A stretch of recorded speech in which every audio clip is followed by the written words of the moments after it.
भगवान बुद्ध के धम्मपद सूत्र में से अब तक हमने 31 सूत्रों में बात की है और आज हम श्रावस्ती के जेतवन में 30 थेर को भगवान बुद्ध ने उपदेश दिया था। धम्मपद के सूत्र 32 में बुद्ध कहते हैं कि वह भिक्षु जिसे अप्रमाद में आनंद आता हो, जो प्रमाद को भय की दृष्टि से देखता रहे, उसका कदापि पतन नहीं हो सकता, वह निर्वाण के समीप है। वह भिक्षु जिसे अप्रमाद में आनंद आता हो। अप्रमाद में आनंद, अप्रमाद में आनंद किसको आता है? अप्रमाद का अर्थ है होशपूर्वक जीना।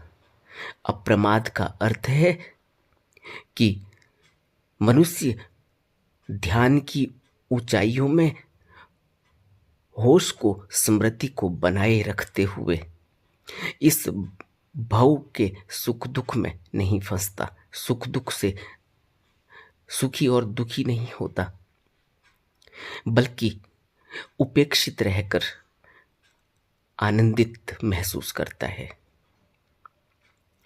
और जिसे अप्रमाद में आनंद आने लगे, वह व्यक्ति फिर संसार की उलझनों में नहीं फंसता, फिर उसे संसार की कोई भी लुभावनी वस्तु अपनी तरफ खींचती नहीं है। वह संसार की लुभावनी वस्तु, लुभावनी सांसारिक व्यवस्थाओं में अपने आप को उलझाता नहीं है। उसका मन शांत, स्थिर, ध्यान साधना में रत रहता है। वही आनंदित हो सकता है। जबरदस्ती की बात नहीं है कि अप्रमाद में, ध्यान साधना में, होश में, स्मृति में मनुष्य न हो और अपने आप को आनंदित बाहरी दिखावा करके कि मैं बहुत खुश हूँ, आध्यात्मिक राह में चल रहा हूँ, यह दिखावे की बात नहीं है। आनंद तो स्वयं ही अंदर से उपजता है उस व्यक्ति को, जो व्यक्ति स्मृति को पा लेता है, होश को पा लेता है। और यह होश ऐसा नहीं है कि इसके लिए कोई जोर जबरदस्ती करनी होती है। होश ध्यानी व्यक्ति को अपने आप पैदा होता है। आंतरिक अवस्था है होश, आंतरिक अवस्था है स्मृति। फिर वह व्यक्ति बिल्कुल ही साधारण तरीके से रोजमर्रा के अपने दैनिक कार्यकलापों को करते हुए पूरी स्मृति में रहता है। फिर उससे छोटी छोटी भूल चूक नहीं होती, जिन छोटी छोटी भूल चूकों से मनुष्य अपनी दुर्गति कर लेता है। कैसी छोटी छोटी भूलें हैं जिनसे मनुष्य अपनी दुर्गति कर लेता है? क्या हमने कभी इस बारे में विचार किया? भोजन में मात्रा नहीं जानता। थोड़ा सा स्वादिष्ट भोजन मिला, उसके बाद वह व्यक्ति भूल जाता है कि उसे कितना खाना है और फिर उसको उसके परिणाम भुगतने होते हैं। शरीर में चर्बी जम जाती है। धीरे धीरे शरीर को ज़्यादा भोजन चाहिए, मन को एक आदत पड़ जाती है बार बार खाने की, बार बार शरीर भोजन मांगता है। स्वादु होने लगता है आदमी और वह यह भूल जाता है कि वह पशुवत भोजन कर रहा है। उतनी भोजन की आवश्यकता नहीं है। मनुष्य को भोजन उतना ही करना चाहिए जितने से शरीर चल जाता हो, जितने से उसके रोजमर्रा का काम चल जाता हो, जितने से उसकी ध्यान साधना में कोई विघ्न न पड़ता हो। क्योंकि अगर पेट में भूख होगी तो फिर ध्यान साधना में विघ्न पड़ जाएगा। भूखे भजन न होए गोपाला।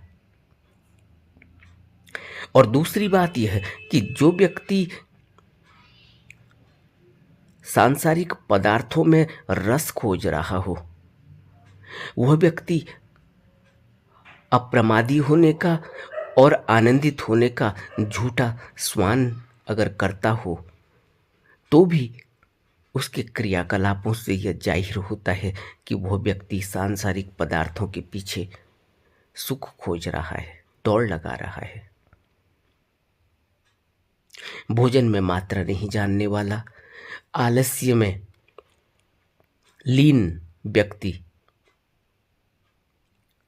अगर अपने को यह कहे कि वो अप्रमादी है, वो ध्यान साधना कर रहा है, वो विपश्यना कर रहा है, आनापान स्मृति कर रहा है, लेकिन उसके जीवनचर्या से, उसकी जीवन जीने की शैली से यह दिखता नहीं। इसलिए बुद्ध श्रावस्ती के जैतून में तिस्स थेर को उपदेश देते हुए कहते हैं। तिस्स थेर की कहानी भी बहुत ही रोचक है। इस कहानी से हर आध्यात्म की राह पर चलने वाले व्यक्ति को सीख लेनी चाहिए। बुद्ध का एक शिष्य था तिस्स। तिस्स जब भिक्षु बना, उसका जन्म सावत्थी के पास एक छोटे से नगर में हुआ था। वो वहीं पला बड़ा, और जब उसे समझ आई, जब उसे बुद्ध के बारे में पता चला, जब उसने बुद्ध के उपदेश सुने, तो वह बुद्ध की तरफ खींचा चला गया और उसने प्रवज्ञा ग्रहण कर ली और एक भिक्षु की तरह जीवन निर्वाह करने लगा। वह अल्पाहारी था और उसकी इच्छाएं भी बहुत कम थी, बहुत कम आवश्यकताएं थी उसकी। और बुद्ध के धम्म में, शास्त्रा के उपदेशों में उसका बड़ा मन लगता था। भोजन के लिए वह भिक्षा पात्र लेकर पास के गांव में ही जाता, जहां वह पला बड़ा था। उसके सगे संबंधी वहां रहते थे। वो वहीं भोजन के लिए, भिक्षा के लिए जाता था, और जो भी उसे मिलता उसके भिक्षा पात्र में डाला जाता। रूखा सूखा जो भी उसके दिन भर की क्षुधा को, उसकी भूख को तृप्त कर देता, वह उतना ही भोजन स्वीकार करता और उसके बाद फिर साधनारत हो जाता, फिर अपनी साधना में जुट जाता। यही उसका रोज का काम था। वो कभी भी भिक्षु संघ को दिए जाने वाले बड़े बड़े भोजन अवसरों पर नहीं जाता। यहाँ तक कि कई बार अनाथ पिंडिक और कौशलराज द्वारा आमंत्रित, और या किसी राजा द्वारा, राजकुमार द्वारा आमंत्रित भोजनदान के अवसर पर भी वह अनुपस्थिति रहता था। इसलिए उसकी चर्चा भिक्षु में संघ में काफ़ी थी, क्योंकि भिक्षु संघ इस बात को अच्छा नहीं मानते थे कि भोजन के लिए बुलाया जा रहा है और आमंत्रित होने के बाद भी यह भिक्षु नहीं आता। और दूसरी बात यह कि इसका अभी भी इतना मोह है, इतना लगाव है अपने घर परिवार रिश्तेदारों से कि यह उन्हीं सगे संबंधियों के वहाँ रोज भोजन के लिए जाता है। घर बार छोड़ दिया है, फिर भी इसका मोह कम नहीं हुआ। यह भिक्षादान वहीं से लेकर आता है, सगे संबंधियों से, प्रतिदिन वहाँ उनसे मिलने जाता है। इसलिए बाकी भिक्षु उससे अपना दूर दूर का ही वास्ता रखते थे। और एक दिन किसी ने भगवान बुद्ध को यह जानकारी दी कि तिस्स नाम का भिक्षु इस तरह की हरकतें करता है। यह बात सभी भिक्षु संघ में फैल गई। भगवान बुद्ध ने तिस्स थेर को बुलाया और उससे पूछा कि क्यों भिक्षु, यह सत्य है कि तू अपने सगे संबंधियों में, गृहस्थों में हिलमिल कर बिहरता है और उन्हीं के द्वारा दिए गए भोजन को स्वीकार करता है और वहीं भोजन के लिए जाता है? तिस्स थेर ने भगवान से कहा कि भगवान, यह सत्य है कि मैं बार बार अपने गांव जाता हूँ, अपने सगे संबंधियों और अपने रिश्तेदारों, अपने जानने वाले लोगों से ही भिक्षाटन के लिए जाता हूँ। लेकिन वह उतनी ही भिक्षा लेता है जितना उसके लिए भोजन पर्याप्त होता है, और फिर वो लौट आता है और फिर उससे आगे कदम नहीं बढ़ाता। जहाँ से भी भिक्षा मिल गई, जो उसके पेट के लिए पर्याप्त है, भूख के लिए पर्याप्त है, दिन भर के लिए पर्याप्त है, वह उसके बाद आगे कदम नहीं रखता। भोजन कैसा है, स्वादिष्ट है नहीं है, किसने दिया किसने नहीं दिया, इससे उसका कोई लेना देना नहीं। तब उसने कहा कि भंते, मुझे जहाँ कहीं भी रूखा सूखा मिल जाता है, मैं उसी में संतोष कर लेता हूँ। मैं भोजन के लिए नहीं घूमता, भोजन को इकट्ठा नहीं करता, मैं गृहस्थों में हिलमिल कर भी नहीं रहता।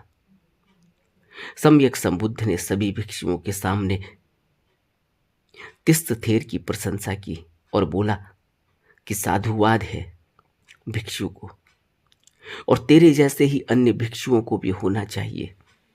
ऐसे भिक्षु का मार्ग फल से कभी पतन नहीं होता। बुद्ध ने कहा, वह निर्वाण के निकट पहुंच जाता है। उन्होंने आगे कहा कि अपनी थोड़ी सी आवश्यकताओं के साथ संतुष्टिपूर्वक जीवन निर्वाह करना धम्म के अनुकूल है, मार्ग के अनुकूल है। यह आर्य मार्ग का अभ्यास है। सभी भिक्षुओं को थेर तिस्स के मार्ग का अनुसरण करना चाहिए। इसी संबंध में तथागत ने एक कथा सुनाई। तथागत ने कहा कि एक गूलर के पेड़ में एक तोता रहता था। वो पक्षीराज था। उसके बहुत से पक्षी सहचर थे, अनुगामी थे। धीरे धीरे सभी पक्षियों ने उसके फल खा लिए। पत्ते सूखने लगे, पेड़ सूखने लगा, पेड़ निष्प्राण हो गया। सभी पक्षियों ने आवास छोड़ दिया, सभी वहां से कहीं दूसरी जगह चले गए। लेकिन वह पक्षीराज तोता उसी पेड़ में बैठा रहा, उसने उस पेड़ को नहीं छोड़ा। इस पर भी जो फल बाकी है उसी से वह गुजर बसर कर लेगा, उसने ऐसा विचार किया। बसंत से इस वृक्ष की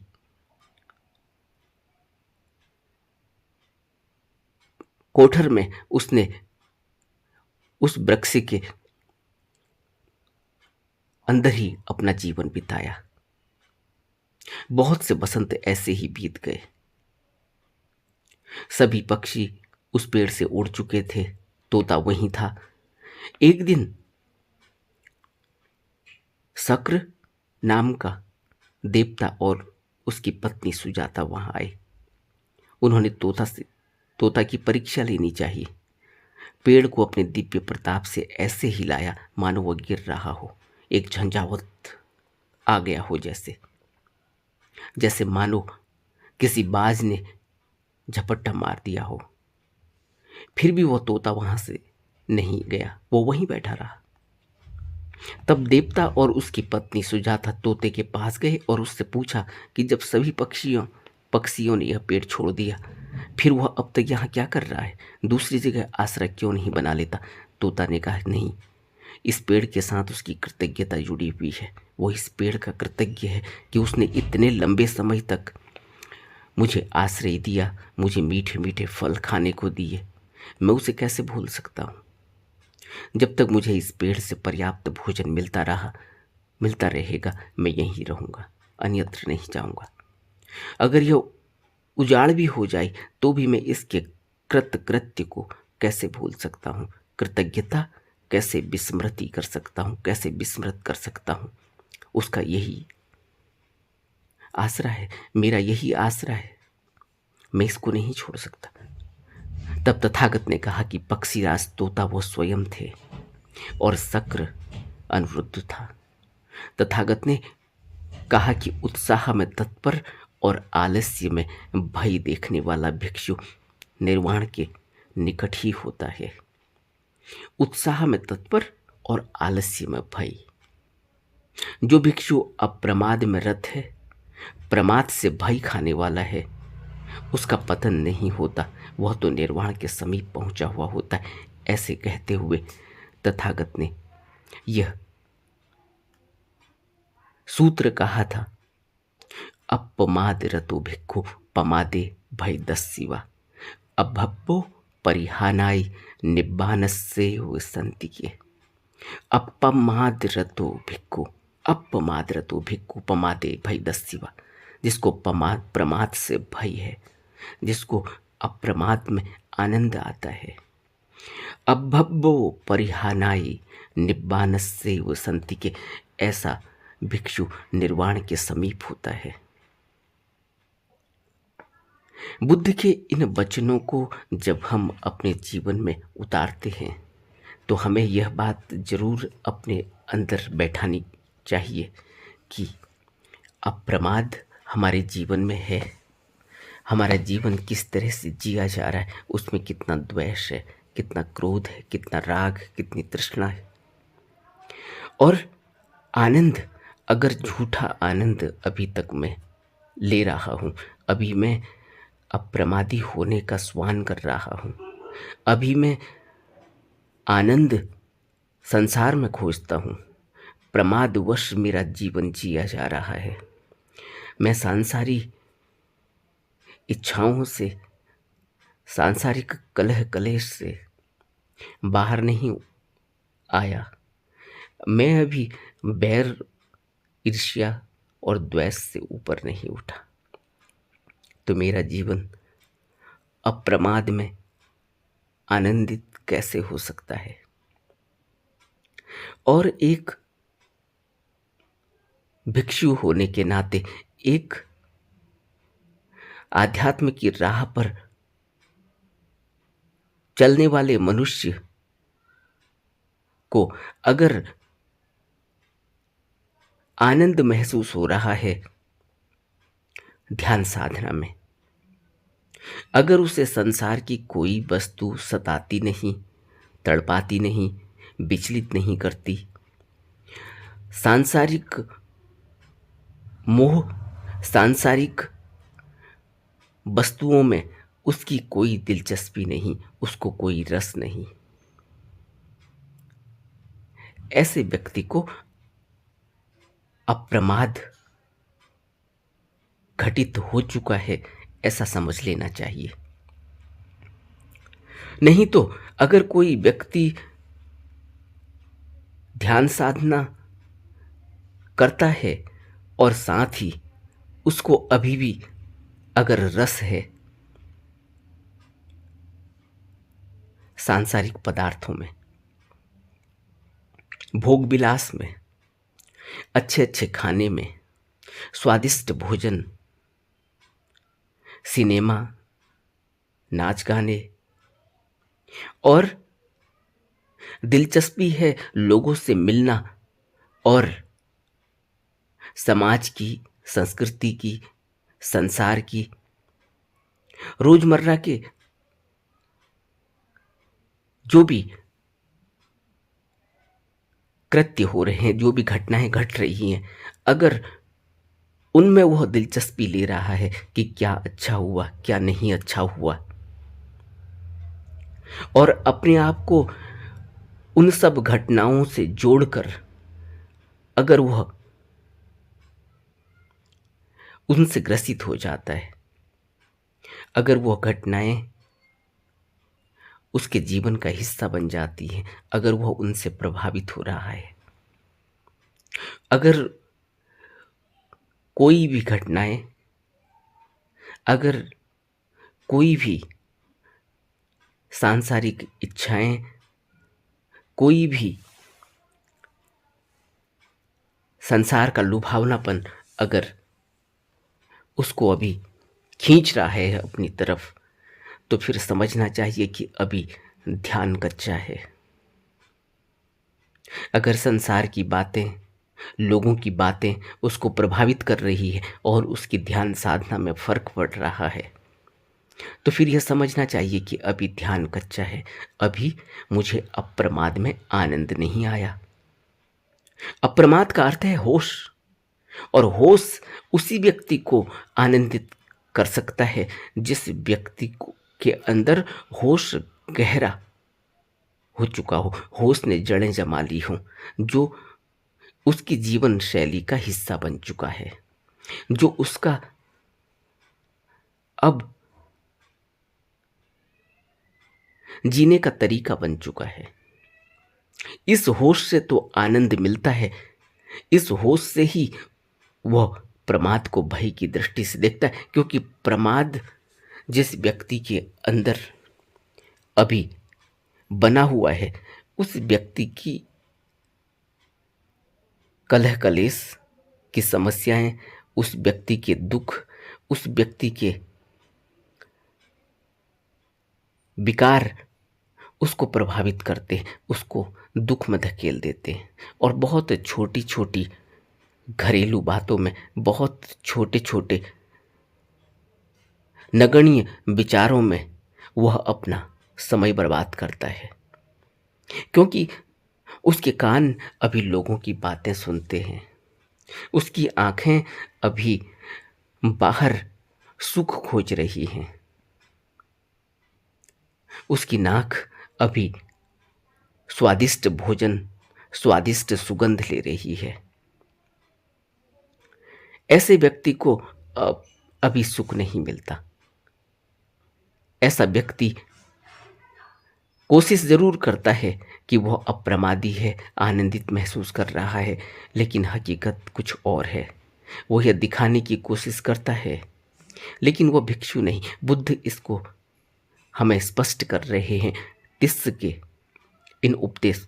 को दिए गए इन उपदेशों से, कि भिक्षु ऐसा ही होना चाहिए जो संतोषी हो गया, जिसके अंदर संतोष आ गया। भिक्षु ऐसा ही होना चाहिए जिसको अल्पाहार में सुख मिलने लगा। भिक्षु ऐसा ही होना चाहिए जो अपना ज़्यादा से ज़्यादा वक्त ध्यान साधना में बिताता हो, अल्पाहारी हो, और जैसे ही पेट की भूख कम हुई, वैसे ही वो अपना सारा का सारा जीवन ध्यान साधना में सारा का सारा समय बिताता हो। हमें बुद्ध के इन वचनों से अपने जीवन को अच्छी राह में लगाना चाहिए। नमो बुद्धाय।